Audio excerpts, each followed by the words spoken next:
کوئی جزیرہ تھا، وہاں کا سیاسی نظم یہ تھا کہ سال کی آخری تاریخ کو جو ان کا موجودہ بادشاہ ہوتا اس کو جنگل میں چھوڑتے اور نیا بادشاہ لینے کے لیے وہ ساحل پہ آ جاتے۔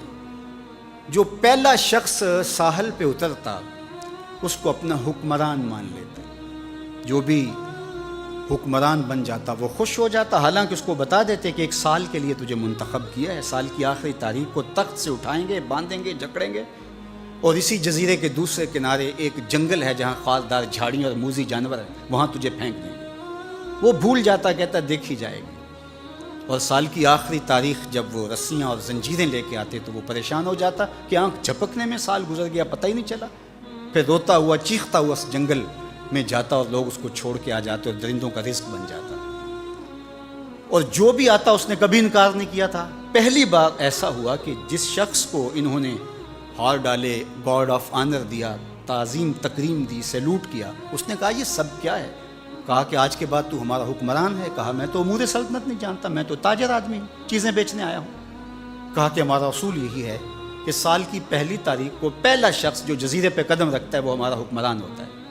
اس نے کہا میں تو امور سلطنت کو نہیں جانتا، تو یہ کس طرح ذمہ داری قبول کر سکتا ہوں؟ انہوں نے کہا کہ تمہیں کرنا ہوگی، اس کے علاوہ کوئی راستہ نہیں ہے، ہمارا یہ قانون ہے، ضابطہ ہے، اور یہ بھی بتا دیں کہ سال کی آخری تاریخ کو تجھے اسی جنگل کے دوسرے کنارے چھوڑ آئیں گے جہاں موذی جانوروں کا رین بسیرا ہے۔ تو اس نے کہا اگر انجام اتنا دردناک اور خطرناک ہے پھر تو میں بالکل جانے کے لیے تیار نہیں ہوں۔ تو انہوں نے کہا تو چاہے نہ چاہے باندھ کے بھی تخت پہ بٹھانا پڑا تمہیں بٹھائیں گے۔ اس نے کہا اچھا مجھے یہ بتاؤ کہ سال بعد میری بات مانو گے یا نہیں؟ انہوں نے کہا کہ ہاں، قانون میں تو ترمیم نہیں کر پائے گا، لیکن یہ ہوگا کہ تیرے انتظامی حکم ہم ماننے پہ مجبور ہیں۔ اس نے کہا ٹھیک ہے، میں تمہارا حکمران بننے کے لیے تیار ہوں۔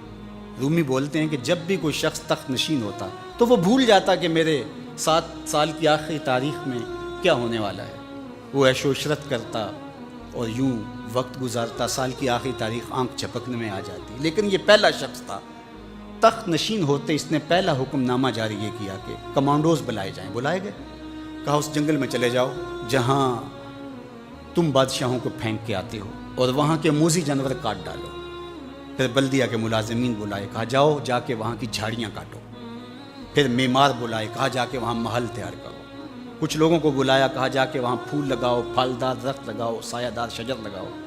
پوری حکومتی مشینری اس جنگل کو کٹوانے، وہاں کے موذی جانور قتل کروانے، اور وہاں خوبصورت محل بنوانے، کنویں کھدوانے اور پھلدار درخت لگوانے میں صرف کر دی۔ اب سال کی آخری تاریخ کو جب وہ زنجیریں لے کر آئے تو اس نے کہا کہ مجھے کیوں جکڑتے ہو، میں خود جانے کے لیے تیار ہوں، اس لیے کہ یہ اس تخت پہ آرام سے نہ بیٹھا، یہاں بیٹھ کے تیاری وہاں کی کرتا رہا جہاں اس نے جانا تھا۔ کافر اور فاسق دنیا کے تخت پہ عیش کرتا ہے، بھول جاتا ہے کہ میں نے کہاں جانا ہے، اور صالح مومن اس تخت پہ آرام سے نہیں بیٹھتا، جہاں جانا ہے اس کے لیے تیاری کرتا رہتا ہے۔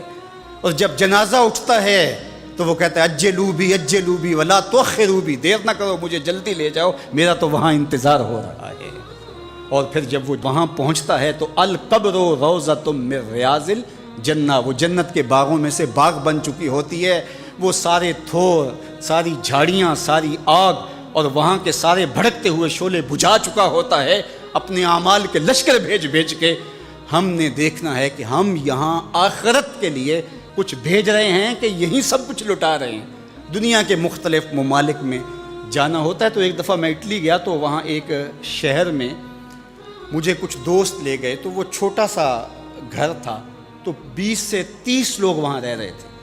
تو میں بڑا حیرت زدہ ہوا، تو میں نے کہا کہ آپ یہاں تنگ سی جگہ پہ 20-25 لوگ رہ رہے ہیں تو اتنی مشکل میں کیوں رہ رہے ہیں؟ تو کوئی بڑا سا گھر خرید لیں، آسودہ رہیں۔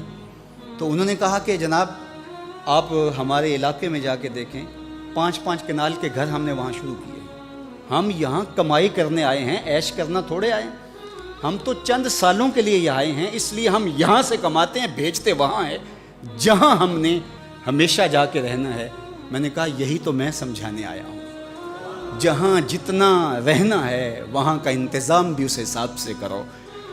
حضور نے فرمایا کن فی الدنیا کأنک غریب او عابر السبیل، دنیا میں ایسے رہو جس طرح مسافر اجنبی رہتا ہے۔